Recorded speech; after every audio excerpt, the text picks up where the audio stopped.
Oke,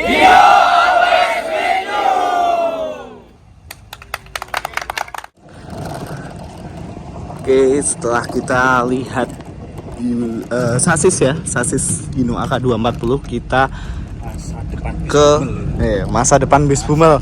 Akankah Sugeng Rahayu menjadi pembeli? Itu bocah siapa itu? Iya. Ada siapa? Anak siapa itu? Jam segini bukannya sekolah malah sih. Ireng-ireng. Buana lagi lu. Tanda nih kok ya. Fasilitas yang dimiliki oleh HTSCC Indonesia, salah satunya blind spot. Pembelajaran apa yang kita dapat di sini? Jadi kita bisa mengetahui area titik buta atau blind spot di sekitar kendaraan. Teman-teman bisa lihat di sini ada titik warna hijau, biru, kuning, putih. Ya, ini kami sudah set up bahwa yang putih kalau di kami ini untuk traktor head yang ini. Kemudian kalau yang hijau untuk yang Dutro, kalau yang biru untuk yang bus, dan untuk yang kuning bus dengan karoseri yang lain. Kenapa? Setiap karoseri ada beda-beda posisi spion, maka berpengaruh terhadap blind spot. Ya, itu yang pertama. Jadi kami sudah buat titik-titiknya. Kalau pada saat kita melakukan training, ini nggak kami mapping seperti ini Pak, nggak, kosong aja semua. Jadi seorang pengemudi itu dipersilakan, silakan Pak, Bapak masuk, Bapak tentukan sendiri blind spotnya, gitu ya. Nah, blind spot itu apa? Jadi umumnya pada saat kita duduk di kursi pengemudi, ya, tanpa ekstra gerak, kita kontrol spion kanan, kiri, pandangan ke depan, itu adalah area yang bisa kita kontrol. Selain itu adalah blind spot, titik buta. Nah, kaitannya apa? Kewaspadaan dan keselamatan. Nah, saya contohkan ini adalah traktor head. Ya, di traktor head. Kalau nanti coba teman-teman, silakan. Nanti saya terangkan dulu. Ini adalah garis sudut. Ya, kalau ukuran badan saya ya. Bahwa area ini saya abaikan dulu under mirror ya, abaikan dulu. Ini adalah area yang saya tidak bisa lihat. Sampai ke sini, nggak bisa lihat. Kemudian ini titik apa? Putih. Titik 2, 3. Jadi kalau kita berdiri di sini juga nggak kelihatan, karena ada pilar. Ya, ada pilar. Sama dengan halnya yang sebelah kiri, ada pilar juga. Ya, sampai batas ini, nggak bisa kelihatan Pak. Kalau di sini sudah sudut blind spot, kita kalau ada anak kecil jongkok main kelereng, main gundu nggak kelihatan bos. Masalah Ya nggak di depan truk juga, iya. Main gundu depan truk. Saya lanjut ke P2H. Sebelum mereka pengemudi melakukan operasional kendaraan, dia kelilingin dulu Pak. Ya kita nggak tahu lah, selain juga anak kecil yang main, ada kucing, ya kan biasanya begitu. Ya, seperti itu. Oke, udah mulai. Nah, kemudian sebelah sini, sebelah kanan kendaraan, ya, kami sudah garis kuning, warna kuning. Ini adalah area yang tidak bisa terlihat atau blind spot oleh pengemudi yang duduk di kursi pengemudi, tanpa dia ekstra mengeluarkan kepala nengok gitu, enggak, posisi biasa, ya. Ini garisnya sampai ke belakang. Kemudian juga yang sebelah kiri kendaraan sama, ini juga nggak kekontrol oleh pengemudi, ya, area blind spot. Dan juga di belakang kendaraan, ya. Nanti teman-teman kalau tadi saya udah lihat nunjukin sosial media HTSCC, lihat di Instagram kita ada videonya Pak, itu jelas banget. Aktornya beliau itu yang lagi jalan, Pak Wildan. Ya, karena kemarin cukup prihatin waktu itu ada kejadian yang ibu-ibu yang perindes bus itu, ya, dari situ. Kan, gue mau tempat sini, coba buat video, siap. Ya itu akhirnya kita sebarluaskan, ya, karena itu edukasi lah untuk keselamatan kita. Besar. Coba perhatikan kalau kita mengendarai. Itu pasti berbeda. Bisa lebih pendek, lebih kecil. Ya. Kenapa bisa berubah? Kita kan duduk sebelah kanan nih, setir kanan. Spion yang kanan kan dekat. Spion kiri kan jauh. Paham ya? Itu tipuan Pak, tanda kutip ya. Objeknya sama, mungkin sama-sama motor Vario-nya bos. Ya. Nah, itu harus diwaspadai. Memang sampai detail begitu sih. Kadang hal sepele bisa jadi bahaya. Nah, selanjutnya dari blind spot juga ada namanya turning trajectory. Kalau kita berhenti terus mau belok kanan full, itu di dalam training nanti ini digaris Pak, digaris berapa turning radiusnya. Artinya apa? Di awal saya bilang seorang pengemudi harus mengetahui dimensi daripada kendaraan yang akan dia kemudikan, ya, tingginya, panjangnya, lebarnya, front overhang, rear overhang. Nah, gimana dia paham gitu kalau selamat mengemudi kalau memang dia nggak tahu apa yang dia kemudikannya. Nah, itu pengaruh pada saat belok, ya, bisa jadi mentok. Jaraknya berapa? Kalau contoh, maaf ya, ini trotoar nih, ini trotoar. Jarak amannya itu sebetulnya 80 cm. Izin ya, 80 cm itu biasa untuk turning, seperti 80 cm. Nanti kan tadi lihat ya, udah naik bus kan? Nah, bundaran. Nah, itu salah satu apabila mempertahankan jarak body bus dengan on lingkaran. Itu dipertahankan dengan baik di situ. Oke, ada sepatu saya. Lihat nggak? Sepatu kanan saya nggak kelihatan. Ini, sini. Sepatu kanan. Ini. Berarti tinggian saya berarti ya. sorry.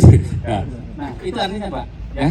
Berarti ini yang Pak Eka sampai ke sini Pak, blind spot yang lebih jauh. Ya, hati-hati. Nah, oke, lanjut sebelah kanan. Nih, yang di sini nih, nggak kelihatan kan? Tuh, beneran. Apalagi yang di sini. Kelihatan nggak Pak Eka? Sini bro. Oh, ya. Jadi itu yang kita edukasi kepada pengemudi kita. Ini kosong Pak, cuma kon-kon ini kosong. Silakan mereka menentukan sendiri. Gitu. Nah teman-teman, setelah itu kita melihat 2 unit armada pemenang. Nih, yang bisa 1 juta. Jadi, tadi blind spot sudah. Betul. Ini adalah area kita edukasi pengemudi yang ikut pelatihan di kita untuk melakukan daily inspection atau pemeriksaan harian, dan itu saya bilang hukumnya wajib, ya. Jadi untuk bus itu kita ada standarnya sendiri. Ya mungkin setiap perusahaan bus juga mungkin ada ditambahkan. Itu lebih bagus menurut saya karena mungkin ada item-item yang menurut mereka juga perlu dilakukan pemeriksaan. Ya. Dan itu harus setiap pagi. Ya. Dari mulai kondisi kabin, ya, sisi kiri depan, sisi kiri belakang, sisi kiri belakang kendaraan, sisi kanan, sisi depan kendaraan, sisi dalam kendaraan, semuanya diperiksa, termasuk oli dan minyak. Ya, hari ini kita nggak praktek, saya cuma jelaskan saja bahwa sudah menjadi kewajiban seorang pengemudi untuk melakukan pemeriksaan harian. Termasuk kalau ada contoh di oli mesinnya berkurang di jalan gitu, bagi saya aneh. Tadi pagi kamu cek nggak, gitu kan? Harusnya tadi pagi. Nah, bila mana ditemukan contoh minyak remnya kurang, ya kurang banget di bawah low gitu kan, jangan boleh maksain Pak, harus lapor ke bengkel, ke teknisi. Ini mohon ditindaklanjuti karena di form ini kalau kami sarankan ada R artinya rusak, G ganti, P periksa, V layak jalan, X tidak layak jalan. Nah, ini dikasih rekomendasi mekaniknya apa, ya. Contoh, ya, dia salah satu ini wiper nih, wiper. Ini jangan dianggap sepele karetnya. Karena sekarang musim hujan bos. Kalau di tol Cipali, ya tol Trans Jawa kencang, ini berguna banget kalau hujan. Masa mau pakai karet begini? Iya kan? Rapi ya. Ya. Ya bisa gitu. Ya. Nah, hal-hal kecil ini memang harus detail Pak. Saya jujur, saya emang nggak ada toleransi deh untuk keselamatan berkendara. Ya, bilangnya saklek lah mereka itu, termasuk roda cadangan. Betul. Dia harus cek tekanannya, kekencangan murnya. Pak Irfan coba kasih contoh Pak. Ini dia tidak, pengemudi itu nggak bongkar Pak, hanya ngecek saja. Oli mesin ditarik, kuantitinya berapa. Nah ini cara ngeceknya menggunakan hammer check. Nah Pak Irfan coba terangkan, kok diketok-ketok apain Pak? Kalau dia rodanya longgar, dia akan bergetar ke tangan kerasa. Jadi nggak perlu harus dikencang kunci dulu ngeceknya. Oh jadi itu kalau diketok Bergetar, kerasa. Kalau yang kendor bergetar. Iya. Kalau yang kendor, dia getarannya beda. Beda. Oh, suaranya juga beda ya? Suaranya Beda. beda. Ngecek sus palunya apa? Beda, pakai apapun. Apapun Pakai bisa, besi bisa. atau batu kecil bisa. Kayak misalnya yang buat dongkrak Ya. gitu biasanya kan. Ya, bisa. Lebih praktis Pak, untuk driver cepat dia keliling. Buat roda longgar bisa patah. Khusus bisnya aja apa truk juga? Semuanya Pak. Semua Semua bisa, semua kendaraan bisa. Passenger bisa? Bisa. Serius? susah kan? Bisa bos. Kalau Kalau yang yang bautnya dalam. dalam Ada macam jibel. Ada apa sih? Velgnya. apa sih yang Ada agak masuk diamond, tuh? ada bol. Yang lancip itu. Iya. Ada. Sama sih cek hammer juga tapi lebih panjang saya bilang. Lebih panjang gitu. Nah, jadi intinya seorang pengemudi itu bukan melakukan perbaikan servis, pengecekan. Ya. Ya dia harus tulis di sini, laporkan ke bagian workshopnya. Kalau bos perbaikin bos, sudah mau berangkat misalnya. Kalau hanya minor cek mungkin tunggu. Kalau memang ternyata butuh sehari ya sudah ke pimpinannya. Saya di dalam edukasi itu, di dalam training minta unit pengganti, ya karena keselamatan itu yang berkurang atau tidak, ada kebocoran apa tidak ada di sini. Kemudian juga baterai ya dicek juga. Tadi yang Pak Widan sampaikan Vander, ya jangan ngecek berarti bos. Kalau udah putus di jalan, saya yakin Pak, nggak ngecek Pak. Kerusakan Vander itu ada dua penyebabnya, indikasinya. Kalau di antara retak-retak terjadi keausan, ya harus dilaporkan.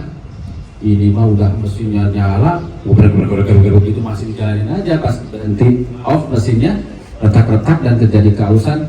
Nah harusnya ditulis di form ini untuk meminta penggantian panggilan.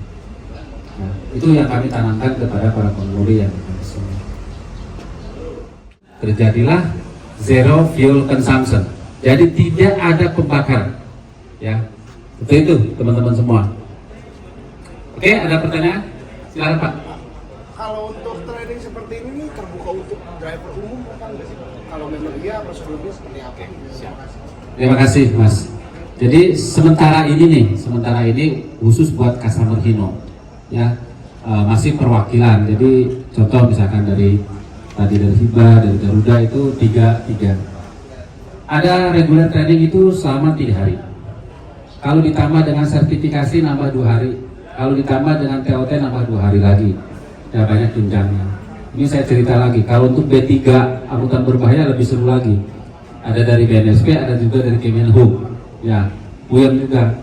Boleh Mas. Jadi ke depan juga kami pikirkan apakah ini bisa buat umum atau enggak. Apakah itu ada fee-nya atau enggak. Kami juga ke depannya ingin lebih gede lagi. Ini kelas sudah kesempitan Pak. Tadi aja saya malu sebetulnya bapak semua. Aduh kursinya habis saya pikirkan. Kapasitas memang cuma 82 kelas Pak. Karena kalau kebanyakan juga itu nanti kualitas trainingnya. Karena satu training itu biasanya instruktur kami itu maksimal itu di angka 10 kalau regular training. Kalau sertifikasi maksimal 5. Satu instruktur 5 peserta. Begitu Pak. Ya, siap. Itu free Pak untuk pelanggan Hino apa gimana? Apa berbayar? Sampai detik ini untuk training reguler free. Untuk pelanggan Hino. Ya, customer Hino free. Kita nginepkan di hotel, makan, tidur, belajar gratis Pak di sini. Cuma dari rumah ke hotel ongkos sendiri. Ya, jelas ya. Nah ini sampai detik ini masih gratis Pak. Unit laju prima LP224 sama Garuda Mas New Ferrari.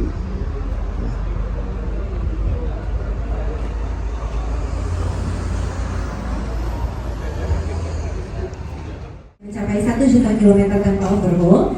Saya mengundang ada Bapak Denny Darmawan dari PO Garuda Mas, Bapak Sutrisno dari PO Murni Jaya, dan Bapak Yadi Taryadi dari PO Laju Prima. Boleh ke sini Pak, ke depan Bapak.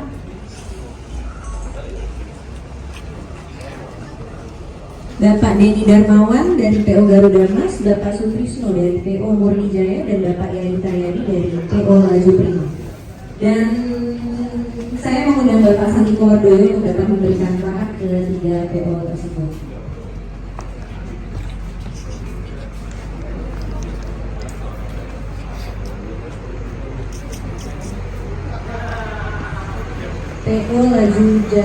PO Laju Prima dengan Bapak Yadi Taryadi.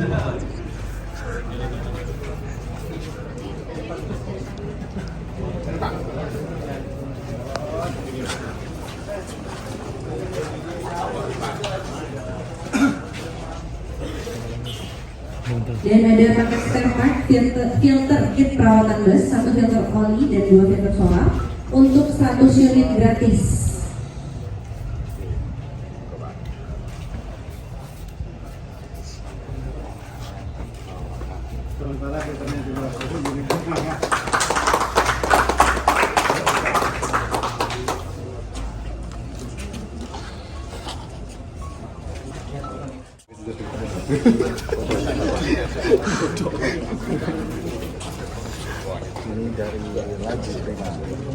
Murni Jaya, Hiba Group juga. Oh murni ya.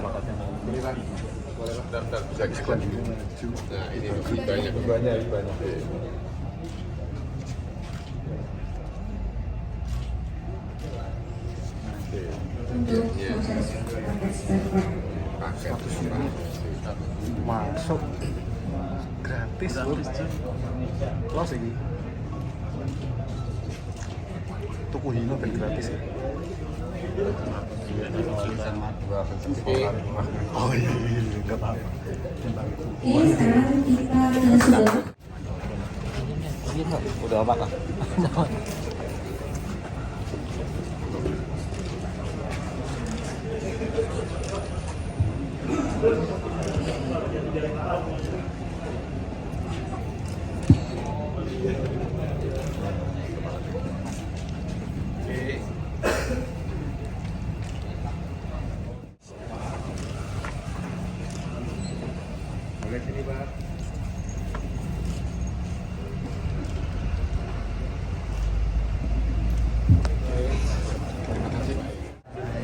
Para kru yang bertugas.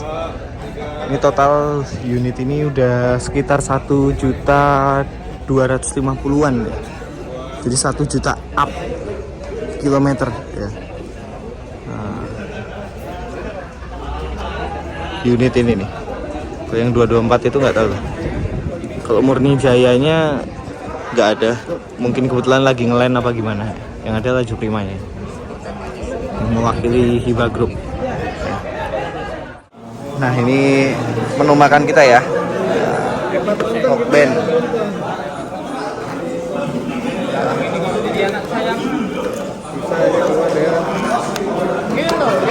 Nah, nih,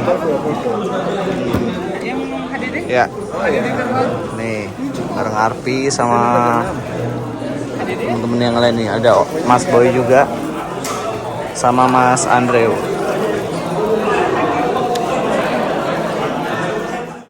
ada Bapak Wildan, ada Pak Layak. Sekarang kita acaranya talk show ya. Tempat keselamatan berkendara di jalan. Dan ada Bapak Yadi. Dan tentunya kita undang juga ada Mas Fikri dari halfanders.com selaku moderator. Kita tunggu Pak Wildan dulu ya sebentar.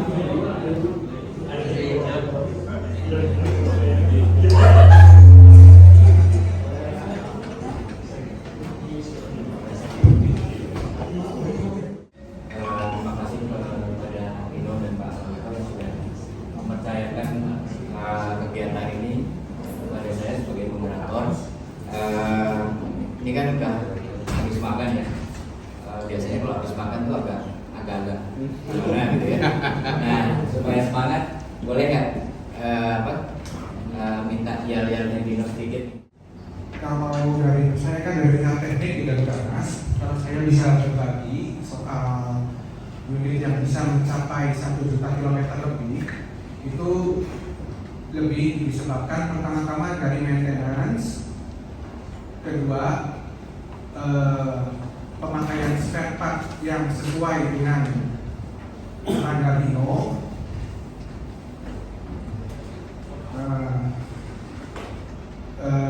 sama ya mungkin berhubungan dengan maintenance itu ya maintenance-nya, jadi maksudnya driver pun diberi pengertian khusus, diberi pelajaran khusus agar maintenance itu tidak terlewatkan. Untuk mencapai yang 1 juta kilometer tentu saja dipakai spare part yang dari Hino yang asli. Itu ya bisa didapat dari tentu saja dari HMSI, dari Jatake, atau paling tidak kalau misalkan yang susah dari dealer atau dalam membeli toko, itu yang harus dalam waktu membeli itu orangnya harus mengerti tentang teknik, tentang barang. Jadi tidak bisa sembarangan dipakai. Itu semuanya bertujuan ya untuk awetkan mesin tersebut. Selamat siang, salam sejahtera bagi kita semua. Dari kami ada 3 hal sebetulnya untuk memperpanjang usia kendaraan itu. Pertama, kualitas kendaraan. Kedua adalah faktor pengemudi. Ketiga adalah faktor mekanik. Ya. Faktor kendaraan tiba sudah mulai dari tahun 70 itu sudah menjadi Hino ya. Ini zaman pada saat itu namanya Hino BT ya Pak, yang mesinnya di tengah. Kalau sekarang udah nggak ada di tengah ya, 6 silinder di tengah. Dulu waktu itu dipakai kampasan perang untuk dipakai angkatan laut. Kalau Bapak ada yang di Jakarta dulu pernah lihat mungkin bis pasar ya. Jadi mulai ada Hino. Yang bis pasar kan itu. Jadi ada Hino BT, BE, FB itu belakangan Pak. Ada FL gitu Pak. Jadi tiba menganggap ini sudah teruji ke atas kendaraan. Ya. Terus kedua tadi apa faktor pengemudi? Bagaimana dia membawanya? Perlu diberikan training, penjelasan karena setangguh-tangguhnya kendaraan kalau ada kesalahan faktor pengemudi larinya kan ke human error. Ya, tak. Ini yang nggak salah kalau makanya itu diberikan training. 300 mobil. Tangan dulu semua.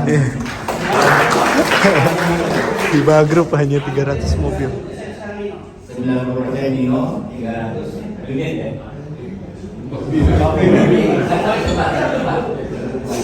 Semuanya 2.000-an. 2000 unit. Jadi kita ada pakai sistem Pak, kalau dihafalin dengan manual sulit mungkin Pak. Iya. Jadi pengingatnya adalah di pengemudi sendiri ada ganduan tag servis kapan dia harus balik. Kayak mobil pribadi. Ya, terus di mobil itu sendiri ada di pintu masuk itu ada tulisan weekly ya. Jadi bulan ini di minggu berapa dia harus masuk bengkel. Dan bengkelnya juga akan manggil juga di mobil ini sudah waktunya servis. Oke. Ini termasuk dengan ada pelatihannya juga. Ya. Pelatihan pengemudinya tuh. Ya. Tadi yang disampaikan dan tadi awal soal korektif yang dari yang harus Ya. diketahui oleh Ya. pengemudi ya Pak ya. Paling seperti akak ya. Itu waktu berangkat dia dibetulin lembaran, waktu balik dia harus menyerahkan kertas itu apa yang dirasakan. Oh. Ya. Nah, apa aja nih Pak supportnya dari Hino nih Pak menjaga apa namanya customernya supaya bisa lebih banyak lagi 1 juta kilometer dan perawatannya. Ya, yang jelas satu ya kita persiapkan pertama memang dari sudut logistiknya dulu ya, kita logistik kita siapkan spare partnya. Ya, jadi memang kita spare part itu kan ada 2 ya, kita sebut ada yang JB Pak, ada yang HOP. Ya, HOP adalah produk Hino yang lokal dalam negeri ya, dalam negeri. Tapi kualitasnya sudah kita temui dari Hino yang menentukan kualitasnya. Jadi bukan KW-KW atau kaleng-kalengan, tapi catatan harganya bisa lebih murah. Kenapa? Karena ada pajak segala macam kan. Dan juga dengan pengawasan dari kita, jadi nggak mainan asal kita buat di lokal jual juga, tapi sudah kita lihat dan memang ada tempat-tempat yang sifatnya fast moving park ya, yang perawatan. Jadi perawatan itu yang bisa kita buat di lokal, kita sebut HUP ya. Itu satu, jadi kita siapkan juga itu tadi dari sudut logistiknya, kemudian juga dari sudut logistik itu pun ya tadi Pak Yadi juga bilang kita juga ada semacam program yang kita lakukan untuk kalau model kelasnya Pak Yadi kita persaingan dengan pemakaian berbanyak, kita taruh spare part di sana, kita ada diskusi kebutuhannya apa aja, kita taruh gudang spare part di sana sesuai pemakaian beliau pakai baru bayar. Dan ini berarti semuanya sudah terencana. Atau juga kita juga punya namanya kalau sifatnya muter ya, khususnya kayak di truk tuh, kita ada namanya fast kontrak. Fast kontrak itu masih kecil-kecil, lebih kecil. Ya, jadi kita tentuin berapa unit harus itu, atau bisa juga dia ke dari Jakarta, kemudian di Tegal, kemudian di Surabaya, karena itu dia bisa nasional geofencing aja. Tapi sebetulnya dari situ lebih lagi yang bisa kita gali lebih dalam lagi. Ya sistemnya Pak yang kita bilang sampaikan Pak. Kalau ini karakter pengemudi. Yes, ada karakter pengemudinya, kapan harus diservis, ya. Itu semua. Dan juga ketahuan kan, mileage-nya dari udah harus lapor ya tadi Pak ya bilang ada memonya. Itu khawatirnya kalau supirnya asal-asalan, lah tulis lagi ini yang Pak Yuda bilang asal cotek itu kan juga panggilan. Tapi kalau ini kan kita tahu kilometernya sekian, kita ketahuan di monitor di ruang monitor. Memang perlu ruang monitor ya untuk lihat itu. Kira-kira dari besar ini. Ya.